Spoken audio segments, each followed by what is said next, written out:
Well, good morning. It is Monday, May 10th. I'm Danielle Wiggins with your 3 News Now morning update. Thanks for spending a few minutes with me on the WKYC Facebook and YouTube pages.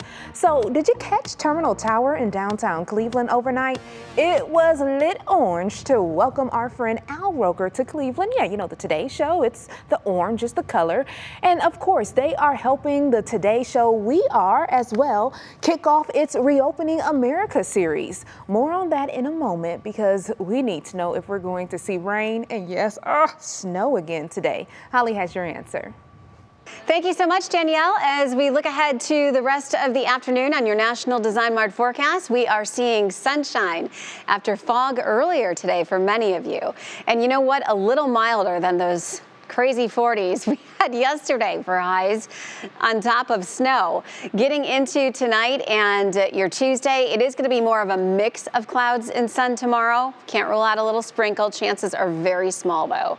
And then as we forecast through midweek, we are seeing more of the same. Still kind of struggling in our numbers. But that is all going to change as we move forward and finally get into some more seasonal May-like weather. In the meantime, we did have that fog earlier today. Danielle, you know it. We were talking all about it through that morning drive. 50s for highs. Otherwise, it's just great to see some bright skies on a Monday regardless. And looking ahead to that mix of cloud, sun, perhaps a sprinkle into your Tuesday. Upper 50s, low 60s midweek. And then much more seasonal as we look ahead to the weekend with upper 60s and near 70 degrees. Danielle, back to you. Well, thank you, Holly. And we start now with our coronavirus numbers for today. Ohio's numbers are down quite a bit. 794 people have been diagnosed in the last day. That's just about half of our 3-week average. Hospitalizations are down about 75%. And right now, more than 41% of Ohioans are at least partially vaccinated. And here are 3 things to know about COVID-19 this morning. Today, Giant Eagle is stopping scheduled vaccinations, and its pharmacies will transition to a walk-in only form of getting a COVID-19 vaccine. They're encouraging this by completely getting rid of pre-scheduled appointments. This applies to all Giant Eagle locations. And the Wolstein Center will give out the single-dose Johnson & Johnson vaccine starting tomorrow. Anyone age 18 or older can get the single-dose shot. You can still get the Pfizer vaccine today. The Johnson & Johnson shot will be administered through Monday, May 17th, and Pfizer's second-dose shots will be given out beginning Tuesday, May 18th. And across the nation, states are scaling back orders for vaccine as demand declines. The federal government allocates vaccines to states based on population size. It's then up to the states to decide how many doses they want to order every week. States like Washington and North Carolina have cut their orders by about 40%. I wanted to participate so I can help other kids get vaccinated and so I can see my grandpa.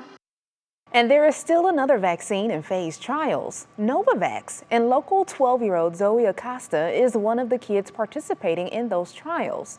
The trial is being conducted by Cinders Pediatrics in South Euclid. It's one of 75 sites across the country that will test 12 to 17-year-olds. Volunteers will be monitored and tested for antibodies and side effects. Dr. Shelley Cinders has been running trials for over 20 years and says it's amazing to see how many kids want to be a part of the solution. The children have been inspirational to me because the children are the ones who are saying, you know, we're not doing this to make the money.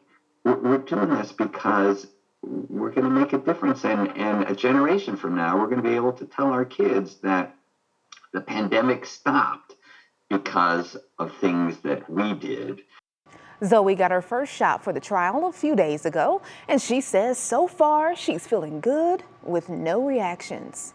And when it comes to wearing masks, Dr. Anthony Fauci says they could become less of an everyday thing, but could still be needed seasonally when respiratory illnesses are more prevalent. Listen to what he told Meet the Press moderator Chuck Todd yesterday. You know, that's quite possible. I think people have gotten used to the fact that wearing masks clearly, if you look at the data, diminishes respiratory diseases. We've had practically a non-existent flu season this year merely because people were doing the kinds of public health things that were directed predominantly against COVID-19. He also says we may not see another large COVID-19 surge this summer if vaccinations continue to climb. And to developing news now, neighbors in Lake County gathered in the rain yesterday to speak out against skeet shooting at the Kirtland Country Club. They say the shooting is loud, constant, and disruptive to their daily lives. Some represent veterans who suffer from PTSD, who say the loud, abrupt noises trigger flashbacks. Neighbors say the country club allows skeet shooting outside of golf season and that the club doesn't care about the community. But the club says it is fully within its legal rights and the issue is being overblown. And we have an update on the latest homicide in Lakewood that happened on Sunday, May 2nd. Police say a man named Bruce Ford Jr. turned himself in this weekend after walking into the department and confessing alongside his attorney. Ford is being held at the Solon jail. The shooting killed a 44-year-old man outside his apartment complex on Elmwood Avenue. In Colorado, 7 people are dead after a shooting at a birthday party in Colorado Springs Saturday night. Investigators believe the shooter was the boyfriend of one of the victims. They say he drove to a mobile home park, began shooting people at the party, then took his own life. There were children there, but they were not hurt and are being cared for by relatives. Still no word on a motive, and the identities of the suspect and victims have not been released. Is up in the air this morning after winner Medina Spirit tested positive for a type of steroid. It's called betamethasone and helps horses with joint pain. Churchill Downs has immediately suspended trainer Bob Baffert from the racetrack and said if the tests are confirmed, second place Mandaloun would be declared the winner. Baffert denies the claims. Al Roker is live with us this morning, and that's the Today Show colors. The entire city is just buzzing. Al was with us last week as he hit the town, showing off Cleveland reopening. It was funny. I was when I came out of the hotel and I saw the tower. I said, "Why is it orange?" Duh. Oh, yes, we love Al Roker. Well, he made his visit to Cleveland again this morning, and boy, did we have fun. It's all part of the Today Show's Reopening America series. And today, Al and our Maureen Kyle talked with Playhouse Square staff about their plans to reopen later this year. How important is Playhouse Square? We're a nonprofit organization that has a mission of real estate, has a mission of education to the community, and of what we do in terms of creating critical mass and drawing people into the downtown. As an example, during this period of time while we've been shut down, our education department has taken every show that would have been here for schools, converted it to a virtual experience. We have every school from the Cleveland Municipal School District participating. So there have been actually some wonderful things that have come out of this. And that will continue? That will continue, and to think about how widespread we can take our mission and about how important the arts are to the community. And of course, while Al was in town and in the theater district, of course we had to light up the chandelier.